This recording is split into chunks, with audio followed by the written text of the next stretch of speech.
इस देश का वो हर सरकार का सेवक नहीं है, वो संविधान का सेवक है। नागरिक का सेवक है। और आपको याद तो होगा, इसलिए हाँ तभी तो ये सरकारी वकील वहां परेशान घूम रहा है कि मुझे भी जेल हाँ, हो जाएगा। और आपको याद होगा आपके बिहार के आईपीएस ऑफिसर के बारे में, जब हाँ कंटेम्प्ट निकाला सुप्रीम कोर्ट ने, तो सुप्रीम हाँ कोर्ट ने क्या बोला? सेम केस है अपने दिशा सलेम जैसे।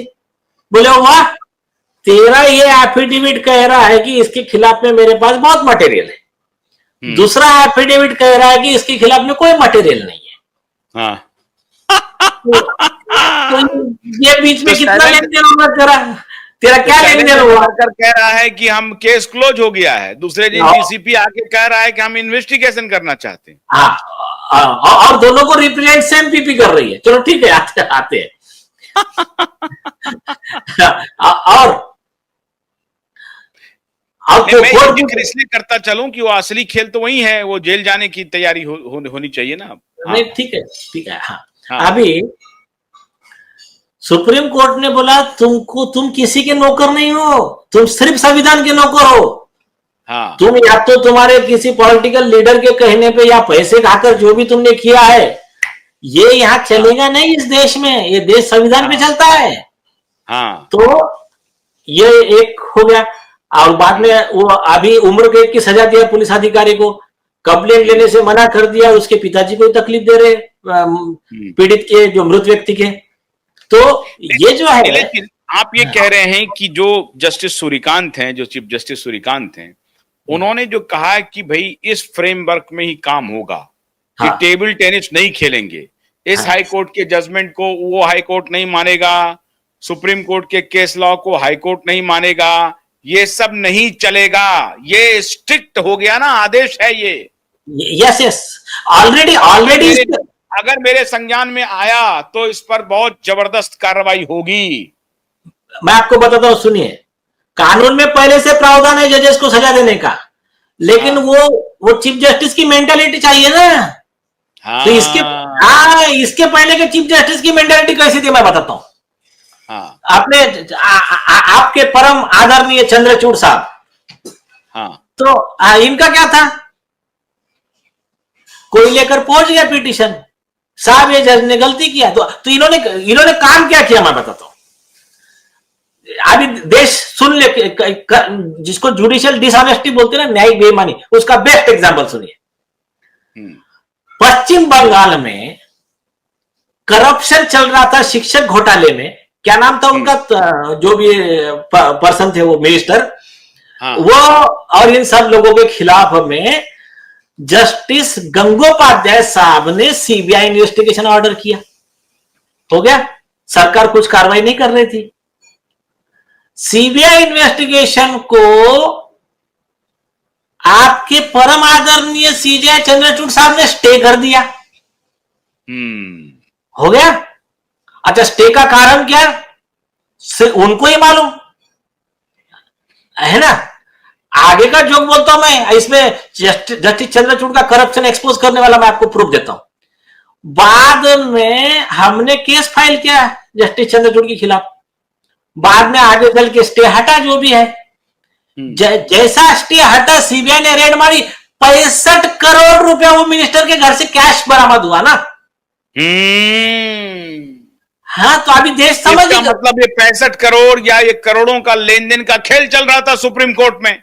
सो कॉल्ड हार्वर्डियन और ये जो celebrated chief justice, retired chief justice, और एक, ठीक है ना, आप बताओ ना आप। मार्केट गैंग के साथ बैठ करके फोटो खिंचवाने वाले। नहीं नहीं, और ये बताया ना कि इनको क्या ऐसा लगा कि वो आरोपी पर अन्याय हो रहा है सीबीआई इन्वेस्टिगेशन से। इन्वेस्टिगेशन ही तो ऑर्डर किया था ना। आरोपी पर कौन सा अन्याय हो गया ये सब कुछ नहीं बताया, स्टे कर दिया। हाँ, 65 करोड़ रुपया पकड़ाया उसके घर से। हाँ, तो फिर 65 करोड़ रुपया पकड़ा, तो इससे साबित हो गया। ये क्राइम प्रोसीड जज तक नहीं करता है सर। क्राइम प्रोसीड 200% करता है। तो जो गलत आदेश देता है ना जज, तो मैं वही तो बता रहा हूं, उसको 218 में, आईपीसी 218 में 3 साल, आईपीसी 219 में 7 साल। उन्होंने जो गलत आदेश दे दिया, देखिए साहब, ऐसा है कि सरकारी नौकरी में या कोई भी आदमी अगर कोई गबन करता है और वो रिटायर हो जाता है, बाद में पता चलता है तो उसका वसूला जाता है। तो ये रिटायर हो गए हैं, तो क्या ये अभी इनसे नहीं वसूला जाएगा कि भाई ये 65 करोड़ पकड़ाया था, आपने ये गलत जजमेंट दिया था, इसके बदले में अब आपको सजा भुगतनी पड़ेगी? ये नहीं चलेगा क्या? रिटायर हो गए, सब चुप हो गया? नहीं नहीं नहीं, रिटायर हो गए तो और आसान हो गया, आप समझे नहीं। रिटायर के बाद तो परमिशन लेने की भी जरूरत नहीं प्रोसिक्यूशन की। हाँ, तो और वैसा उस पे कहाँ कुछ हो रहा है? चंद्रचूड़ जी से कोई नहीं पूछताछ कर रहा, तो मीडिया में जाकर के बढ़िया बढ़िया लफाजी के साथ अंग्रेजी बोल बोल करके बात कर रहे हैं। नहीं, सुनिए ना, आप ऐसा निगेटिव पे क्यों जा रहे हो? थोड़ा आशावादी बात कीजिए ना। देखिए, सरकार नहीं कर रही है, इसमें सरकार नहीं कर रही है। अभी इन्होंने जाके मोदी जी के कौन से पाव चरण स्पर्श करके पाव धोकर पी लिए, उनको मालूम, अपने को नहीं मालूम, ठीक है। लेकिन जितने इस देश के जो चिल्लाने वाले हैं, अन्याय हो रहा है, अन्याय हो रहा है, तो ये जो भी है आपका लेफ्ट लिबरल नहीं बोल सकते उसको, left sponsored system, left system है, वो क्यों शांत है? वो उनके पास में तो रिटायर्ड जजेस भी है, उनके पास में पैसा है, बाहर से फंडिंग है, तो वो क्यों केस नहीं फाइल कर रहे? लॉ का प्रोविजन तो बहुत क्लियर है।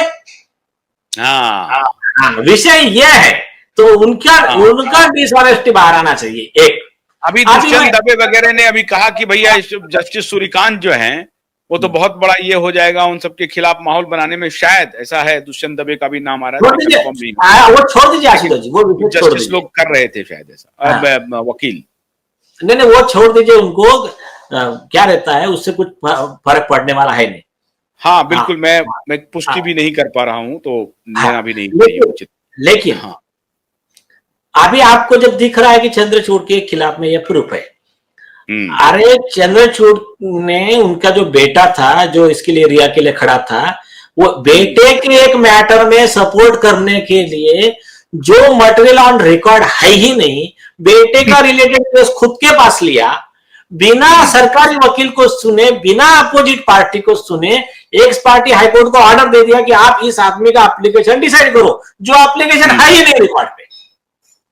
तो ये जो भ्रष्टाचार किया ना, इसका सारा प्रूफ सरकार को दिया जा चुका है, ठीक है। अभी इतने बड़े भ्रष्टाचार के बाद भी सरकार चुपचाप बैठी हुई है, तो कैसे कहेंगे अब माननीय हमारे सनातनी प्रधानमंत्री जी क्या कर रहे हैं? मैंने सुनिए ना, उनके कान के नीचे में ये सब चल रहा है। नहीं, कुछ बातें जो है वो तो है। मैंने उसके लिए अलग से एपिसोड बनाई, आप सुनिए, रुकिए। हाँ, अभी आते मुद्दे पे। अभी सपोज मैं जज हूं, मैं दो टाइप का काम कर सकता हूं, एक आपको न्याय देने का, या तो बेईमानी करने का। मुझे अगर आपको न्याय देना है, सिर्फ आपको नहीं देना है, मुझे सिर्फ एक मैटर में ऑर्डर देने से हो गया क्या मेरा काम? मैं अगर हाई कोर्ट या सुप्रीम कोर्ट की जज के पोस्ट पे बैठा हूं, तो मेरा सिर्फ एक ऑर्डर देके नहीं होगा ना, मेरे को ऐसा डिटेल लॉ बताना पड़ेगा ना। तो फिर मैं क्या करूंगा? सपोज मेरे पास केस आया, मैं पूछूंगा, हाई एक मिनट, क्या हुआ? हाँ, ये एक लड़की का पिता है, इसका गैंगरेप और मर्डर का केस है, और बेचारा 5 साल से घूम रहा है, जो भी ठीक है, 3 साल से अभी आ रहा है। हाँ, इन्होंने कंप्लेंट दिया, हाँ, ओके। एफआईआर रजिस्टर किया आपने? नहीं किया। क्यों नहीं किया? डायरेक्ट सवाल है, सिंपल, एफआईआर क्यों नहीं किया बताओ? वो कह रहे कि नहीं साहब, इसमें हमने ना इन्वेस्टिगेशन कर लिया था और इसमें हमको कुछ मिला नहीं। तो ऑलरेडी इसी पॉइंट पे सुप्रीम कोर्ट के जस्टिस पार्लीवाला साहब ने गाइडलाइन दे दिया है देश के सारे पुलिस को और जजेस को। तो बोलेंगे, तो इसमें तो लिखा है ना कि आपने एक्सीडेंटल डेथ का इंक्वायरी करके कुछ भी निष्कर्ष निकाला होगा। आपका कहना है कि ये लड़की का पिता झूठा है, एफआईआर तो आपको करना है।